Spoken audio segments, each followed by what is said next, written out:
trying to. It's a purport by Vishwanath Chakravarti Thakur, and he said he's using an example. It's in the story of Sudama. So Sudama offered something which really wasn't fit to be eaten, and Krishna took it and ate it. And Krishna was happy. He was happy to eat it. He liked it, but I think it was Rukmini. She stopped him because it was chip rice, right? So here, in Bhagavad Gita, it says you can offer Krishna a leaf, flower, fruit, or water, and he'll accept it. And then here it's described, sometimes if you give Krishna a flower, he'll eat it. And flowers aren't meant to be eaten, generally, right? I mean, you can eat them, but it's not really meant to be eaten. But Krishna will eat it because it's offered with devotion, and sometimes he's overwhelmed by the devotion, and he'll just eat a flower because there's so much love there. So it's not what you're offering, but it's consciousness with which you're offering. So the topic of this class, we've been doing a few classes, is what is the qualification for being a devotee? Do you need a degree from IIT? Does that help? Will Krishna be impressed? Oh, he's, what do you call it in India? The topper? The number one? Top student? Oh, Krishna is very impressed. Oh, I accept his offerings. No. See, the point is, you can't impress Krishna with anything material, because whatever material thing you have, he has better. Right? You know, like, let's say you're a mathematics professor and some 10-year-old's trying to impress you with his ability in algebra. It's not impressive for you. For you, it's just basic. Right?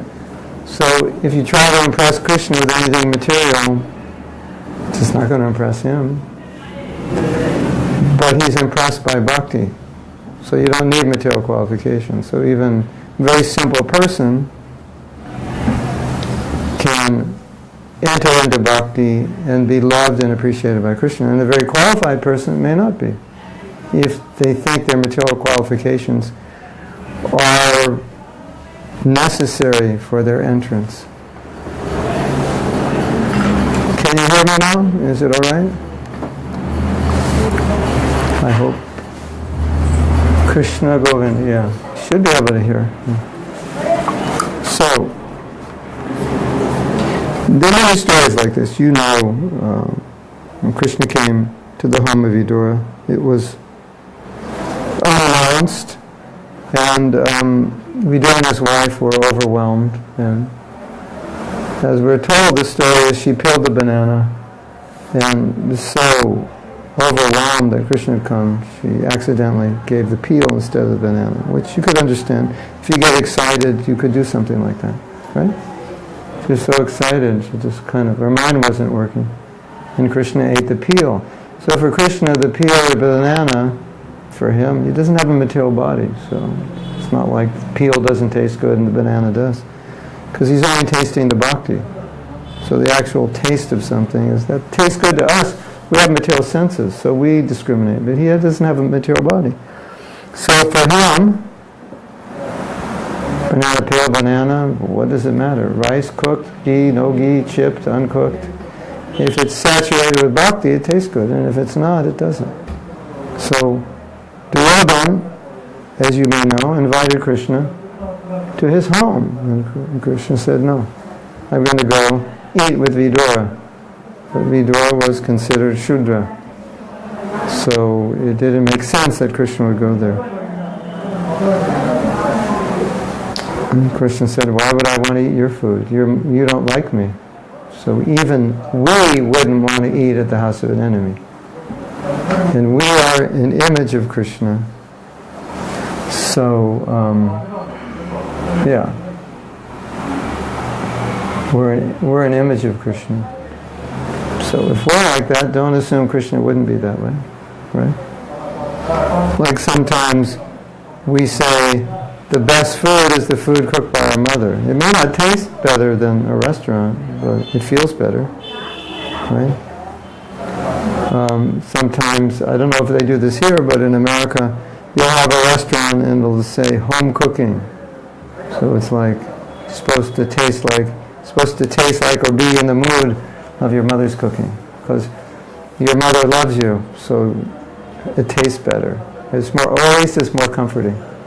Right? Or if you go just like I was somewhere. Yeah, I was in China, and I went to one devotee's home, and I liked her prasadam the best because it tasted just like my wife's cooking. So that's that's what I'm used to, right? So I may go places and it tastes better, but it doesn't feel as good, right? So for Krishna, you can't impress him with anything. You can't connect him with anything other than your bhakti. But then, whatever you offer, if it manifests your bhakti, he likes it. If it doesn't manifest your bhakti, it doesn't impress him. Because how can you impress God? Because whatever you do, it's his shakti that he's given you. So you're only giving him back what he's given you. So how will you impress him? Like I give you 10 rupees and you give it back. I'm not impressed. But I'm impressed that you'd want to give it back. Say, that's what impresses me. Oh, here, I would like, you give this to me, let me give it back to you. Not that it's 10 rupees. I have 10 million quadrillion rupees. What's 10 rupees? But the fact you want to give it, that's impressive. That touches me. So Krishna's like that. So he'll eat banana peels, he'll eat chipped rice, he'll eat flowers, bewildered by his devotees' devotion. Interesting, right? So this Prabhupada continues. This is Vishwanath Chakravarti Thakur. Someone might then question the Lord. So, will you refuse an offering made to you by a devotee of some other deity?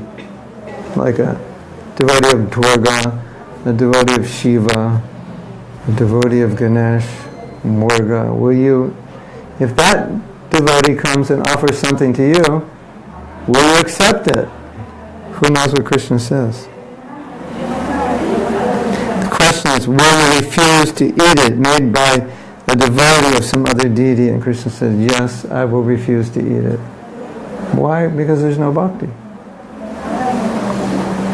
The Lord states by the phrase prayatmatmaha, implying only by devotional service to me can one become pure in heart. Nice, huh? So sometimes we forget and we think, well, I'll impress Krishna by my service. And we should do service, and we should do impressive service, and so forth. But we shouldn't think we can purchase Krishna. There's one time, you may know the story. Someone was talking during a lecture of Bhaktisiddhanta, and it was someone apparently wealthy, giving donations, and he said, you think you've purchased me by your money? And you can't purchase me, but you can't purchase Guru or Krishna by anything but devotion. But if you do it with devotion, then you can purchase Krishna. So there's a story, the devotee brought Prabhupada up. He made a bookcase for Prabhupada's Bhagavatam, because some devotees didn't know, or young devotees, I put the Bhagavatam on the ground during class, and Prabhupada said you shouldn't put it on the ground. So the devotee thought, if you put it on the cloth, it's not the ground, but if you have a cover made of cloth, then you can put it on the ground. So he thought it was kind of a brilliant idea, and Prabhupada would like it, but his mood was that he'll be praised by Prabhupada and appreciated by the devotees. So he offered it to Prabhupada, and Prabhupada said, what is this? And he said, this is a cover for the Bhagavatam. In the class, you said you shouldn't put the Bhagavatam on the ground, and Prabhupada just chopped him by one statement. He says, I don't put my Bhagavatam on the ground. So his pride was smashed, and Prabhupada understood his mood, and Prabhupada didn't accept it, because it was the wrong mood. And the devotee understood exactly what was happening, because he immediately realized he was in the wrong mood, and Prabhupada caught him. And now he was humble. There was also a mango in there, and then Prabhupada took out the mango. He said, oh, mango, this is the king of fruit. This is the best gift. So Prabhupada accepted his mango, because now he was humble. Krishna left the gopis, they apparently became proud.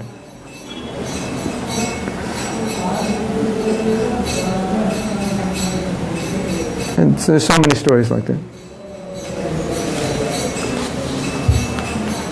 Right?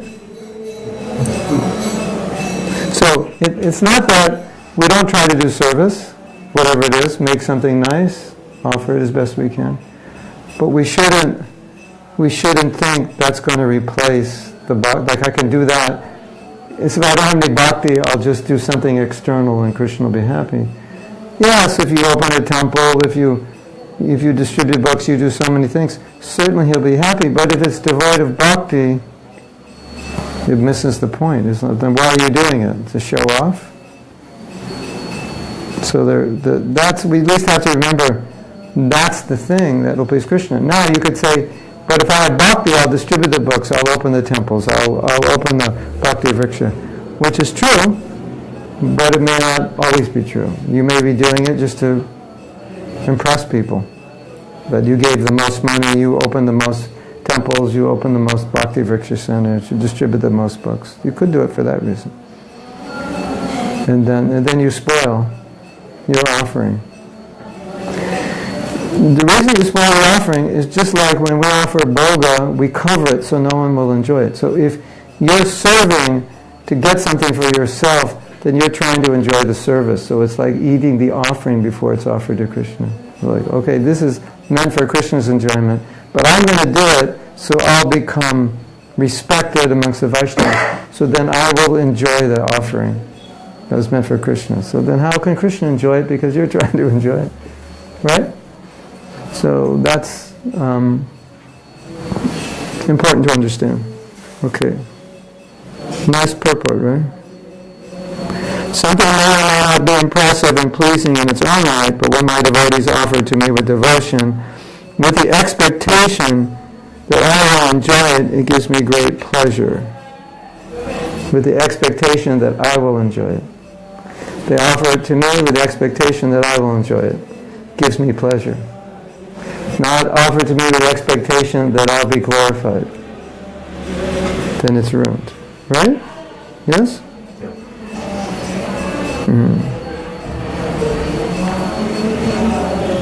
But when my devotee offers it to me in devotion with the expectation that I will enjoy it, it gives me great pleasure. In this regard, I make no discrimination. In other words, whatever you offer is beautiful to me. Because it's the devotion. So that's rasa raj. That's what Krishna wants. Like I was reading the other day, Prabhupada was saying how all Krishna wants is you to love him. That's what he wants. He doesn't really care much about anything else. The thing he cares about is our love. So if somebody, like let's say I want chapatis, and you make everything but chapatis. You go, here's uttapam, here's idli, here's dal, here's rice. All I want is chapati. I get everything but chapatis. Am I happy? Even though all these things are nice, I'm not happy. I wanted chapati. Well, it's hard to get chapatis in South India. Harder than North India. Maybe I got a restaurant, no chapati. They have 100 things, but no chapati. No. So we can offer Krishna so many things, but he wants devotion. So if you offer everything, but there's no devotion, then it's like, no, I want devotion. Well, I'm sorry I don't have devotion, but I can give you this. No, I want devotion. Give me this, but sprinkle devotion on it. No, I can only give you this, I don't have devotion. Now you might say, well, I don't have devotion, so how can I? But what Krishna's saying here is you offer it for my pleasure. That's what he means. So we can all do that. We don't have to have prema or bhava. Because you might think, well, I don't have devotion, so I can't follow. Your devotion is that Krishna, I offered this to you. Will you please accept I offer to you. It's not for my enjoyment. So now we'll read a story. Nice story about another proud devotee. You want to hear a story? The devotees in Melbourne had cultivated a flourishing tulsi garden in a round greenhouse near the back of the temple property. The brahmachari in charge of the tulsi plants was an expert gardener, but he was eccentric. You know what eccentric means? Like avadut. Not like... No, eccentric. Eccentric. You understand the word eccentric? A little strange. Eccentric. Avadut. Kind of like avadut.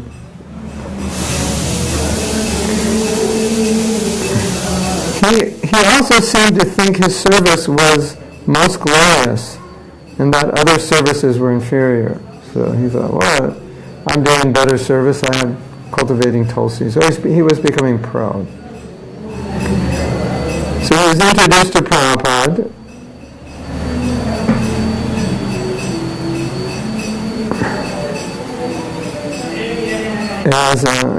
There was several devotees in him. He was introduced to Prabhupada, and he was told this is the tulsi gardener. And he had a question.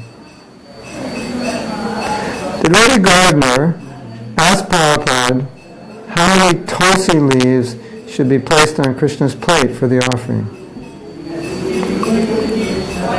With his service as the center of the universe, his intonations and hand gestures reveal his vision of mountains of tulsi. How many tulsis should we offer? Because he thought he was doing the best service, and so he's cultivating thousands of tulsi leaves. How many do you want us to offer?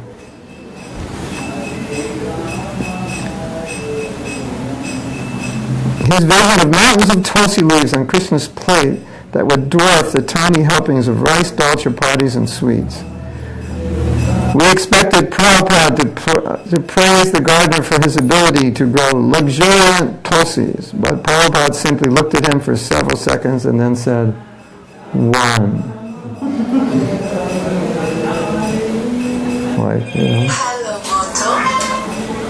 If I don't have bhakti, and I add more things to no bhakti, it's still no bhakti. If I'm proud, then I'm proud. So offering 1,000 tulsi leaves, if I'm proud, is worse than one with devotion. So basically Prabhupada is saying, offer one with devotion.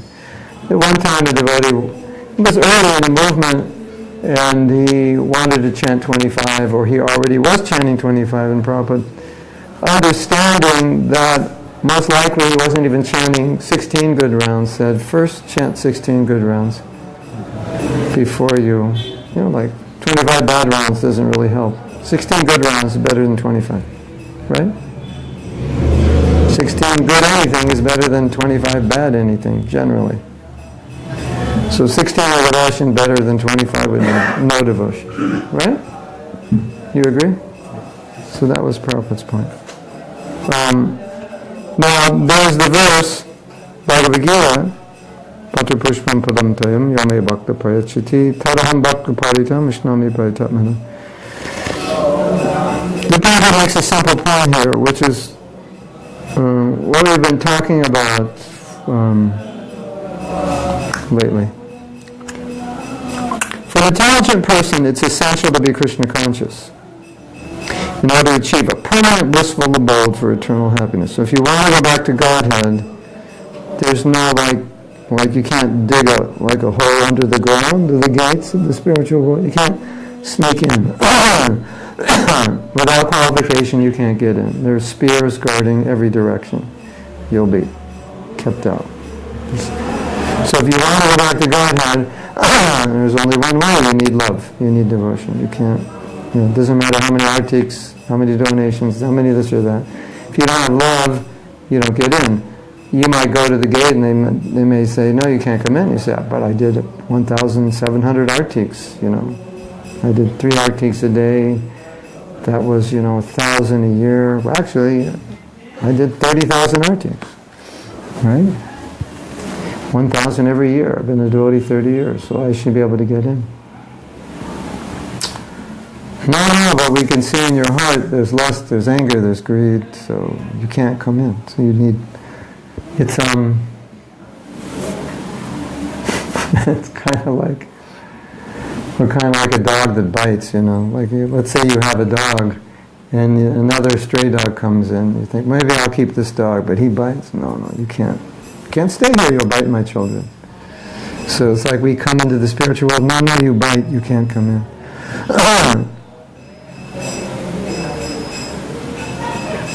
The process of achieving such a marvelous result, which Prabhupada is referring to going back to Godhead, is very easy and can be attempted even by the poorest of the poor without any kind of qualification. What does Prabhupada mean qualification? It means material qualification. Anybody can please Krishna even if he's poor without any qualification. How? You can find a tulsi leaf. Does tulsi grow wild in Chennai? You can find. You pick a tulsi leaf, you go home, you offer to Krishna, you please Krishna. So anybody can do it.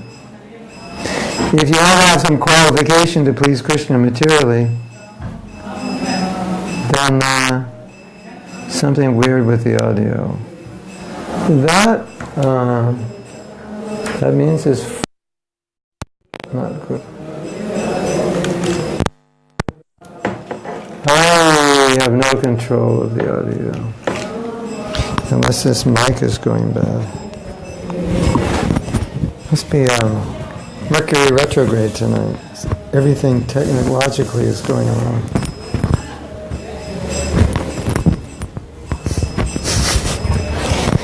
It's the best I can do right now.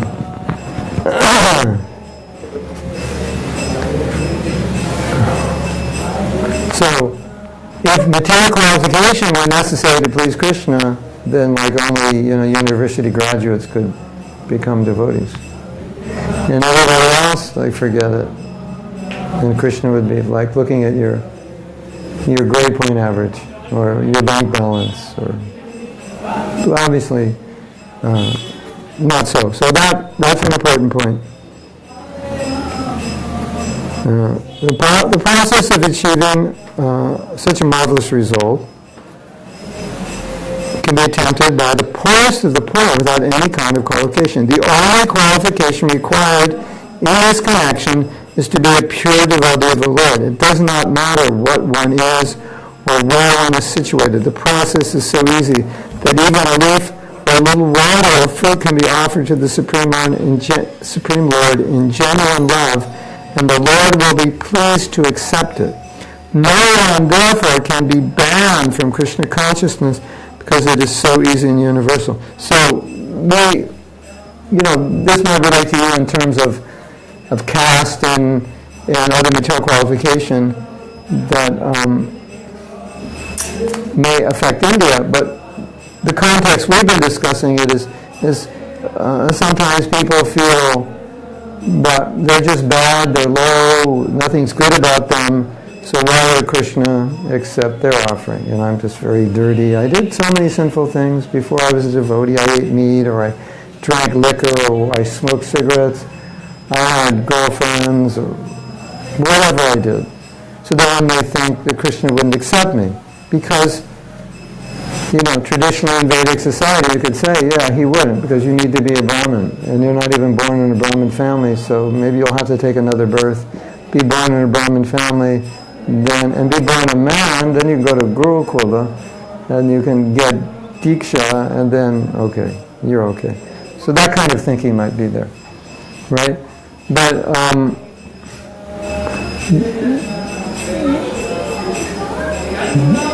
the context of our discussion and so many quotes we read is that Prabhupada was saying, if you want to be Krishna conscious, that's required, because Krishna will reciprocate with your desire, not with your qualification. And if Krishna were to reciprocate with our qualification, no one in Kali Yuga would be qualified. Nobody could be a devotee, even the high class. Because Kali Yuga is so degraded that even the high class are not qualified. At least not qualified to get what Lord Chaitanya is giving, Gopi Prema or Braj Prema. So then, so many statements by Prabhupada, the qualification is your own desire, your own eagerness, your own sincerity. And when Prabhupada says, here, with love, what does he mean? It means that you're not approaching Krishna to cheat him, you're approaching Krishna to serve him. I'll do this for your satisfaction. So the love for us, it's not prema, but it's to do it for Krishna's satisfaction. I don't have love. Love is a long way away. I love my belly. Right? You think of your belly a lot? Yeah, every 6 hours we think of our belly. Every 18 hours we think about sleeping. Right? Isn't it? And young boys, every 20 seconds think about mating, according to research. So, we don't have love. So how do we offer with love? Krishna, I don't have love, but I brought this for you. Will you please accept it? That's, this is for you. I want to give this to you. This is my devotion. I don't have much. Then Krishna accepts that. And in a sense, Krishna he's... I'll make the feedback from the microphone. Wow, life is weird. Maybe this is better. So, just look at it this way.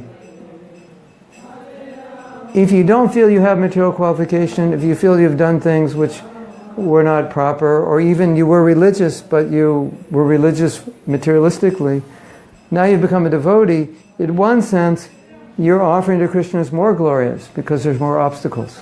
Like you've come from a darker past to get to Krishna, so there's more obstacles on the path, so Krishna appreciates that. And in Brihad Bhagavatamrita, Gokumar, when he meets Krishna in Braj, finally goes back to Gadar, Krishna says, I know everything you went through. I know how much you struggled.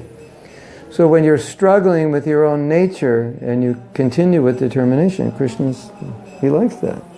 Right? So we may think, I don't have any love, but your determination now is your love. Your willingness to subdue your material desires, that's your love. Right? So in one sense it's greater. Look at Jaga and Madai, they became devotees. That's, if some Brahmin, becomes a devotee, all right, that's nice. But Jaga and Madai become devotee, that's special. They're, in a sense, more glorious, because they've come from such a dark past. Now it's good, yeah. Okay. Now, they were hearing static, so they didn't hear anything. I think that, at least in my realization, I think is very, for me it was very important, is that if you have a material body, you enjoy through your senses, the material senses. We like to taste things, we like to hear nice sounds, the ocean, the birds, nice music. It's just very pleasing. That's how we enjoy. You smell nice flowers. Does it make you feel good? Fragrance, or you smell something, some trash, it's just disturbing. Tasting, of course, touching some nice soft cloth or whatever.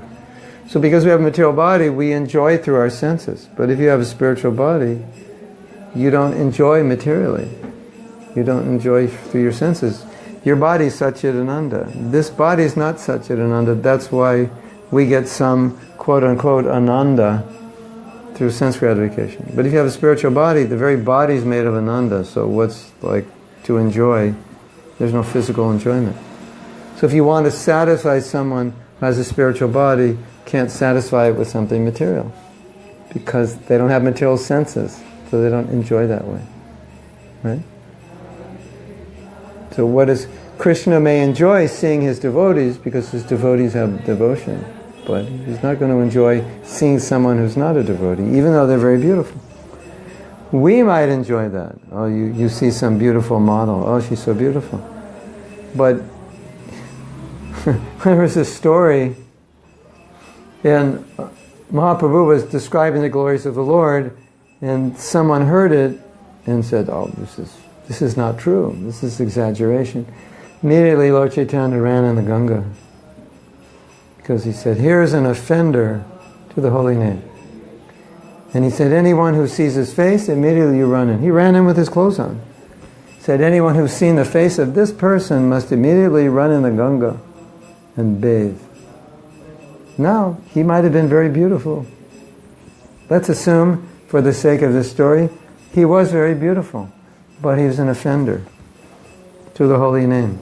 And seeing this beautiful person is contaminating. Right? Or we hear some music, very nice for our sense gratification, but the music is glorifying some boy and girl, some lust. So, Krishna's not going to enjoy that, even though it's sung very nice, beautiful voice. He's not going to enjoy that. He can sing better than anybody, so he's not going to enjoy it. We enjoy it. Oh, it's so nice. Because we have material bodies, right? Now, when you have a spiritual body, you also want to enjoy it. Well, then you'll when you have a spiritual body, you understand Krishna, because now you're on the same level. So, yeah. Okay.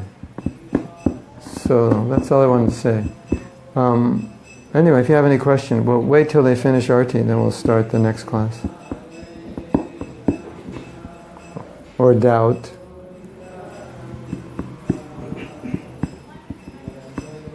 Or disagreement. One question. So, as you said, when other demigods, devotees, when they are offering prasadam, because they, as per them, they are actually performing some devotional service as per their understanding. Devotional service to the demigod. Demigods. Yeah. So how do we reject, or how do we take those prasadam? Because we are not going to consume that. So are we going to reject them and say that no, we cannot take that, or how do we? Well, our process is we offer to Krishna, and then if we have some family deity, demigod, then we offer them prasadam from Krishna. But maybe offer to Lord Shiva you could take. But then, there's also what's the consciousness of the pujari and the cook and the whole. Could be quite dark. Yes?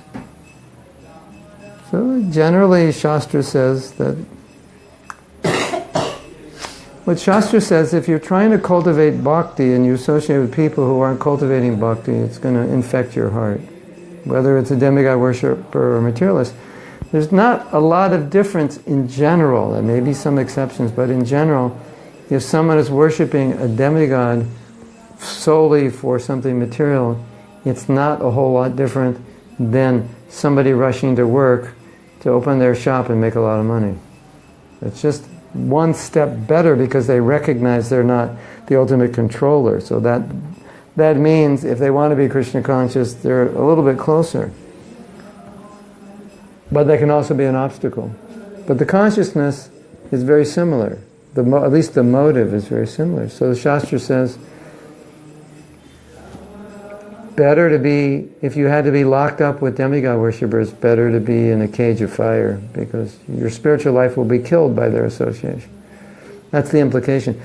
That if we associate too closely with non-devotees, it'll infect our heart. Because you see, the problem is we have seeds of material desire in our heart, and if you get around people who have those material desires, you'll resonate with it. If you're a pure devotee, you won't resonate. But you know what it's like. You have a body and a mind, so you know.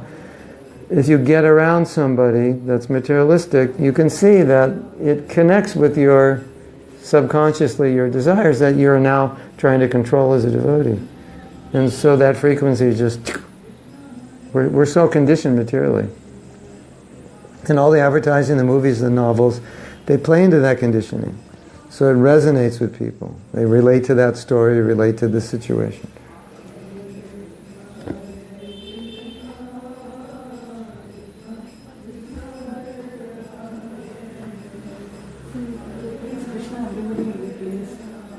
In theory, except your mother-in-law. She may not be pleased. The non-devotees won't be pleased. But well, like Prabhupada often said, if you become a pure devotee, well, Shastra says you become a pure devotee, then depending how pure you are, so many generations. Sometimes we hear 7, I think sometimes 21. There are different numbers, depending on your level of purity.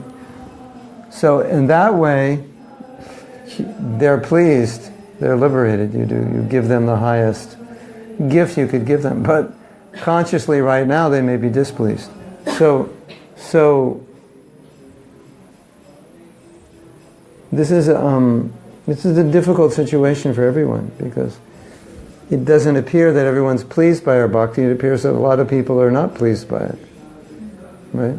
I get this all the time with young people whose parents don't want them to be devotees because they fear it's going to interfere with their material life, or they think spirituality is foolishness, or they just think it's foolish when you're young, you do it when you're older, or they don't have enough faith in it that it has any substance to it.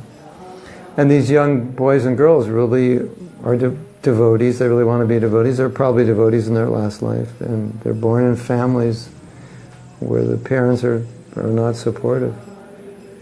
And what I've seen is that it's an incompatible situation. The kids become very unhappy and very unsettled, and even sometimes damaged emotionally, because they want Krishna so much. And like I get letters and say my brother takes all my books, he won't let me read them, they won't let me go to the temple, if they catch me reading them they'll chastise me, they took away my beads, I have to chant, to get up early in the morning, So it's such a paradox. I mean, you might think that would happen in America, but in India, you're in a Hindu family and they don't want you to worship Krishna. That really doesn't make sense. But that's what's going on. Because India has become more focused on career and money, maybe than any country in the world I've been to. It's far surpassed America. I mean, Americans, it's a wealthier country, so you can always live well. So that's one reason we're not like that. But still, the concept that if you have money and position, that equates to happiness is nowhere taught in our scripture. Of course, you need a certain level of comfort and stability, but to push that beyond what is actually real. If you're middle class, okay, you have what you need, but to be upper class, that'll make you happier. That's not actually true. So what do you do when your relatives are in complete ignorance? You want to be nice, you want to be respectful, but if you give in to that, obviously it's going to affect your bhakti. So, you have to make distinction. Or you can't give up your bhakti, because that's probably, it's probably what we did that could have happened in the last life. That's why we're here again. We gave it up so we could satisfy somebody. That's not smart. Because ultimately, they might be satisfied for 20 years or 10 years, but... Whatever we do, they are not satisfied. Yeah, that's the point. Yeah. That's the point. They're not satisfied. So, when I became a devotee, I was in university. My parents were paying for university. And I was doing fine. Grades were good. University was very good university. And then I decided to become brahmachari. And so I'd been in university for 2 years. And then I was going to leave university for life, not go back. And my parents obviously were not happy. And I was thinking at that time that, let's say I do what they want me to do, right? Then in the next life, I have a new set of parents. The same thing's going to happen. And I'm going to be confronted with the same situation where I'm going to have to break the heart of my parents, telling them I'm dropping out of university and moving in the ashram. So that's how I was thinking. Somehow or other, Krishna put that thought in my mind. And so neither of my parents are alive now, but they're benefiting, at least according to Shastra, from the service I do. So much more benefit than if I would have stayed in university and become whatever.